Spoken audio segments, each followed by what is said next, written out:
Hi viewers, welcome to our channel. ప్రస్తుతం మనతో పాటు సీనియర్ జర్నలిస్ట్ దాము బాలా సార్ వారితో మాట్లాడదాం. నమస్కారం నమస్తే. సార్. కవిత గారి బెయిల్కి సంబంధించి రేవంత్ రెడ్డి గారు చేసిన కామెంట్స్ కోర్టు కాస్త కోపం కలిగించాయని చెప్పుకోవచ్చు. ఆయన పైన కోర్టు ధిక్కరణ కేసు కింద ఒక కేసు నమోదు చేశారు. అయితే ఇప్పుడు ఆయన రియాక్ట్ అయ్యారు, సుప్రీంకోర్టు పట్ల క్షమాపణ కూడా తెలియజేస్తారని అంటున్నారు. మరి ఆయన ఎలా రియాక్ట్ అయ్యారు, ఏం చెప్తున్నారు సార్? రేవంత్ రెడ్డి ముందు నుంచి కూడా కవితకు బెయిల్ రాబోతుంది, ఎందుకంటే బీఆర్ఎస్ బీజేపీలో మెర్జ్ అవ్వబోతుంది, ఆల్రెడీ టాక్స్ నడిచాయి, అందుకనే కేటీఆర్ హరీష్ రావు మాటికి ఢిల్లీకి వెళ్తున్నారు అనే వెర్షన్ని ఆయన చెప్పుకుంటూ వస్తున్నాడు. ఎందుకంటే దీనికి నేపథ్యం కూడా ఏంటంటే 2023లో ఇక్కడ జరిగిన అసెంబ్లీ ఎన్నికలకు ముందే బీజేపీ బీఆర్ఎస్ ఒకటైనాయి, అందుకనే కవితను అరెస్ట్ చేయలేదు అన్న ఒక ఆర్గ్యుమెంట్ని బలంగా కాంగ్రెస్ పార్టీ రేవంత్ రెడ్డి ముందుకు తీసుకెళ్లారు. ప్రజలు దాన్ని నమ్మారు. అంటే బీజేపీ బీఆర్ఎస్ ఒకటే అని ప్రజలు నమ్మి కాంగ్రెస్ని గెలిపించారు. అది వర్కౌట్ అయింది. అందువల్ల దాన్నే మళ్ళీ ఎంపీ ఎలక్షన్లో కూడా బలంగా తీసుకొచ్చారు. తీసుకురావడం వల్ల బీఆర్ఎస్కి దెబ్బ తగిలింది, బీజేపీకి కొంత హెల్ప్ అయింది. సో ఎందుకంటే ఆ టైంకి బీజేపీ కవితను అరెస్ట్ చేయడం కూడా జరిగింది. అంటే ఒకప్పుడేమో కవితను అరెస్ట్ చేస్తే ఇబ్బంది అని బీజేపీ అనుకునింది, సింపతి వస్తుంది బీఆర్ఎస్ కని. తర్వాత కవితను అరెస్ట్ చేయకపోతే తమకు ఇబ్బంది, దెబ్బ తగిలింది, అసెంబ్లీలో అనుకున్న స్థాయిలో రాలేదని చెప్పి కవితను అరెస్ట్ చేశారు. సో కవితను అరెస్ట్ చేసిన తర్వాత వాళ్ళకి దానివల్ల ఉపయోగం జరిగింది. సో బీజేపీ బీఆర్ఎస్ కలవట్లేదని. కానీ ఇప్పుడు మళ్ళీ ఎప్పుడైతే ఈ కేసీఆర్ కేటీఆర్ వీళ్ళు బీజేపీ వైపు నుంచి సపోర్టు కోసం ట్రై చేస్తున్నారనే వాదనలు వచ్చాయి కవిత కోసం. ఎందుకంటే కవిత జైల్లో ఉంది, కవితను బయటికి తీసుకురావాలంటే ఖచ్చితంగా మోడీ ఆశీర్వాదం ఉంటే కానీ కుదరదు అని బీఆర్ఎస్ కేసీఆర్ వీళ్ళని నమ్మారు. కాబట్టి మోడీకి అపాయింట్మెంట్ కోసం ట్రై చేయడం, మోడీతో చర్చలకి మొదలు పెట్టడం, తర్వాత తమకున్న 4 రాజ్యసభ సభ్యుల్ని బీజేపీకి ఇస్తానని చెప్పడం, లేదు తాము ఎన్డీఏ కూటమిలో జాయిన్ అవుతా ఉండడం, ఇలాంటివేవో మొత్తానికి వీళ్ళ వైపు నుంచి జరిగిందనేది అందరూ చెప్పుకుంటున్నారు. దాన్ని రేవంత్ రెడ్డి బిల్డప్ చేశాడు. అంటే రేవంత్ రెడ్డికి ఇవాళ ఉన్న ఇదేంటంటే ట్రయాంగిల్ ఫైట్ ఉంది తెలంగాణలో. అంటే బీజేపీతో ఫైట్ చేయాలి, బీఆర్ఎస్తో చేయాలి. బీఆర్ఎస్ని బలహీనపరిచేదానికి ఇండిపెండెంట్గా అనేక ప్రయత్నాలు రేవంత్ రెడ్డి చేస్తున్నాడు. అంటే బీఆర్ఎస్ నుంచి 10 మంది ఎమ్మెల్యేలు తీసుకున్నాడు, 6 మంది ఎమ్మెల్సీలు తీసుకున్నాడు, చాలామంది కింది స్థాయి నాయకులు కూడా బీఆర్ఎస్ నుంచి కాంగ్రెస్లోకి వెళ్ళిపోయారు. At the same time BJP BRS ఒకటే అనే నెరేటివ్ను కూడా బలంగా తీసుకుపోవడం వల్ల ఈ 2 సెక్షన్లు ఒకటే అన్నప్పుడు అప్పుడేమైపోతుంది, 2 పార్టీల్లాగా అయిపోతుంది. 2 శిబిరాలు ఉన్నప్పుడు కాంగ్రెస్కి అడ్వాంటేజ్ ఉంటుంది. రెండోది ఏంటంటే 2025 జీహెచ్ఎంసీ ఎన్నికలు రాబోతున్నాయి. సో జీహెచ్ఎంసీలో తను పాగా వేయాలి, రేవంత్ రెడ్డికి ఉన్న టార్గెట్ అది. సో రేవంత్ రెడ్డి ఏంటంటే 2-fold అప్రోచ్ అంటారు, 2-fold అప్రోచ్లు వెళ్తున్నాడు. ఒకటి, పార్టీ విన్నింగ్ అవకాశాలను పెంచకపోతే కేంద్ర అధినాయకత్వం రేవంత్ రెడ్డి ఇన్ఎబ్సెంట్ అన్నట్టుగా నమ్ముతుంది. కాబట్టి ఏదో ఒక రేపొద్దున ఇబ్బంది వచ్చినప్పుడు రేవంత్ రెడ్డిని మార్చే అవకాశాలు ఉంటాయి. కాబట్టి అది జరగకుండా ఉండాలంటే కాంగ్రెస్ విన్నింగ్ అవకాశాలని పెంచాలి. రెండోది, తనకు ఆల్టర్నేటివ్ లేడని తన ఇమేజ్ని పెంచుకోవాలి. ఎట్లయితే రాజశేఖర్ రెడ్డి తన ఇమేజ్ని పెంచుకొని తనకు ఆల్టర్నేటివ్ లేడని నిరూపించగలిగాడో, అట్లా రేవంత్ రెడ్డి కూడా కాంగ్రెస్లో రేవంత్ రెడ్డి లాగా ఇంకొకరు ఫైట్ చేయలేరు, బీజేపీతో బీఆర్ఎస్తో తనే మునగాడు, తనే ఫైట్ చేయగలడు అన్న ఒక నెరేటివ్ని తీసుకుపోవడానికే హైడ్రా లాంటిది పెట్టి అగ్రెసివ్గా రేవంత్ రెడ్డి ముందుకెళ్తున్నాడు. అట్లాగే కవిత విషయంలో కూడా ఢిల్లీలో మాట్లాడడం ద్వారా నేషనల్ మీడియాలోకి హైలైట్ కాగలిగాడు రేవంత్ రెడ్డి. అంటే రేవంత్ రెడ్డి కొంత మనం గమనిస్తే కొంత చంద్రబాబును ఫాలో అవుతున్నాడు, కొంత రాజశేఖర రెడ్డిని ఫాలో అవుతున్నట్టు కనబడుతుంది. అంటే వ్యూహాలు పన్నడం, ఎత్తుగళ్ళు వేయడం, ఇవన్నీ చంద్రబాబు నుంచి కొంత నేర్చుకుంటున్నాడు, అమలు చేస్తున్నాడు. తర్వాత అగ్రెసివ్గా ఉండడం, కేంద్ర కాంగ్రెస్ నాయకత్వంలో తనను తాను ఆల్టర్నేటివ్ లేకుండా ఎస్టాబ్లిష్ చేసుకోవడం, బీఆర్ఎస్ బీజేపీలు కూడా తననే టార్గెట్ చేసుకునే విధంగా ఆయన ఫోకస్ అవ్వడం, ఇవన్నీ వ్యక్తిగా రేవంత్ రెడ్డి తన పర్సన్ని లార్జర్ దాన్ లైఫ్గా చేసుకోవడానికి రేవంత్ రెడ్డి ట్రై చేస్తున్నాడు. ఈ క్రమంలో ఆయన మాటలు ఇప్పుడు కోర్టుకి కోపం తెప్పించాయి, సుప్రీంకోర్టుకి. ఎందుకంటే సుప్రీంకోర్టు ఈ ఢిల్లీ లిక్కర్ స్కామ్ని చాలా తరువుగా పరిశీలిస్తుంది.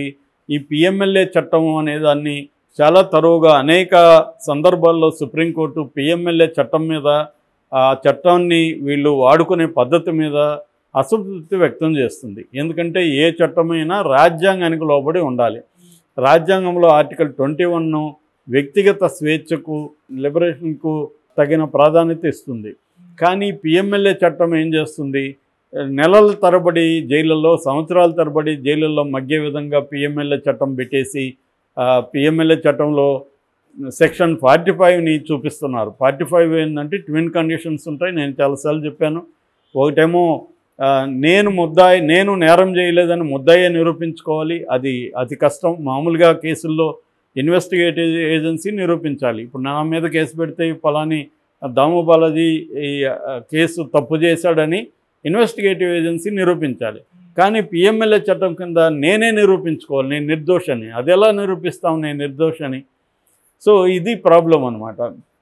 రెండవది, బెయిల్ ఇచ్చిన తర్వాత కూడా ఈ ముద్దాయి నేరం చేయడని సుప్రీంకోర్టు 100% గ్యారంటీగా నమ్మాలి. ఇది సాధ్యం అయ్యే పరిస్థితికి లేదు కాబట్టి బెయిల్ రావట్లేదు. అందుకని సుప్రీంకోర్టు అనేక సార్లు చెప్తుంది. అందుకని కవిత విషయంలో కూడా సమగ్రంగా సుప్రీంకోర్టు అనేక విషయాల్ని పరిశీలించి జస్టిస్ బిఆర్ గవాయ్ కానీ, జస్టిస్ కేవి విశ్వనాథన్ బెంచి ఆమెకు బెయిల్ ఇచ్చింది. కానీ దాన్ని రేవంత్ రెడ్డి తప్పుపడుతూ ఇది బీజేపీ వల్లే వచ్చింది, బీజేపీతో బీఆర్ఎస్ కుమ్మక్కైంది కాబట్టి ఇది వచ్చింది, బెయిల్ వచ్చింది సుప్రీంకోర్టులో అని ఈయన వ్యాఖ్యానించాడు.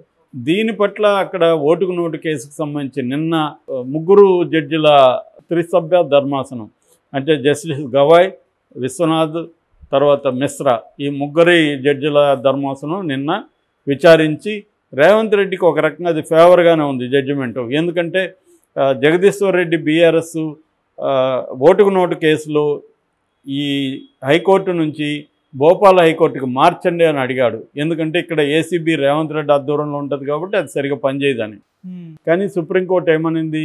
అది మార్చాల్సిన అవసరం లేదు, మార్చడం అంటే మా తెలంగాణ హైకోర్టుని మేము అనుమానించినట్టే, మా వ్యవస్థ మీద మాకే నమ్మకం లేనట్టు, అందుకని మేము మార్చము, కాకపోతే ఒక ప్రత్యేక పబ్లిక్ ప్రాసిక్యూటర్ని నియమిస్తాము అనేది చెప్పింది.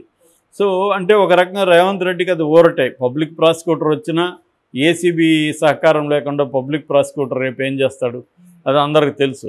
కాబట్టి ఆ రకంగా ఇది. కాకపోతే అదే సమయంలో ఈ జగదీశ్వర్ రెడ్డి అడ్వకేటు కవిత బెయిల్కి సంబంధించి రేవంత్ రెడ్డి సుప్రీంకోర్టుకి విరుద్ధంగా కామెంట్లు చేశాడనే విషయాన్ని డాక్యుమెంట్స్ని ప్రొడ్యూస్ చేశాడు.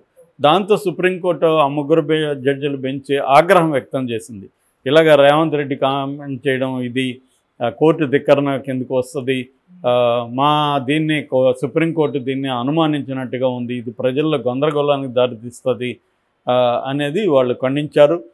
అట్లాగే మేము ఇట్లాంటి రాజకీయ కామెంట్లకి, ఒత్తిళ్ళకి భయపడమని కూడా మేము నిర్భయంగా ఉంటాము, వ్యవహరిస్తాము, కేసు మెరిట్స్ని బట్టే మేము ఆమెకు బెయిల్ ఇచ్చాం తప్ప ఇంకోటి కాదని వాళ్ళు కూడా ఆర్గ్యూ చేశారు. సో దాని మీద ఈరోజు రేవంత్ రెడ్డి ఇందాకే కొంత సుదీర్ఘంగానే వివరణ ఇచ్చుకున్నాడు.